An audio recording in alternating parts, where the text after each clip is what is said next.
পবিত্র রমজান মাসে নতুন সময়সূচি অনুযায়ী চলবে Dhaka mass transit company limited পরিচালিত ঢাকা মেট্রো রেল। রমজানের অফিস সময়ের সঙ্গে সামঞ্জস্য রেখে ঈদ উল ফিতরের আগের দিন পর্যন্ত সাপ্তাহিক কর্মদিবসে এই সময়সূচি কার্যকর থাকবে। পাশাপাশি ইফতারের সময় যাত্রীরা সর্বোচ্চ 250 মিলিলিটার পানির বোতল বহন করতে পারবেন। মেট্রো রেল সূত্র জানায়, গত 16 ফেব্রুয়ারি এই বিষয়ে অফিস আদেশ জারি করেন প্রতিষ্ঠানের পরিচালক AKM খায়রুল আলম।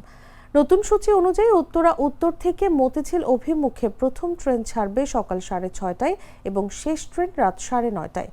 অন্যদিকে মতিঝিল থেকে উত্তরা উত্তর স্টেশনের উদ্দেশ্যে প্রথম ট্রেন ছাড়বে সকাল 7:15টায় এবং শেষ ট্রেন রাত 10:10 যাত্রীচাপ অনুযায়ী বিভিন্ন সময়ে ট্রেনের ব্যবধান 5 থেকে 20 মিনিটের মধ্যে নির্ধারণ করা হয়েছে। নির্দেশনায় আরও বলা হয়েছে, রমজানে ইফতারের সময় পানি পান করার জন্য যাত্রীরা শুধু 250 মিলিলিটার পানির বোতল বহন করতে পারবেন এবং ব্যবহৃত বোতল নির্দিষ্ট ডাস্টবিনে ফেলতে হবে। তবে মেট্রো রেলের ভেতরে বা স্টেশনে অন্য কোনো খাবার গ্রহণ সম্পূর্ণ নিষিদ্ধ থাকবে। এছাড়া সাপ্তাহিক ছুটি ও সরকারি ছুটির দিনে সময়সূচি অপরিবর্তিত থাকবে।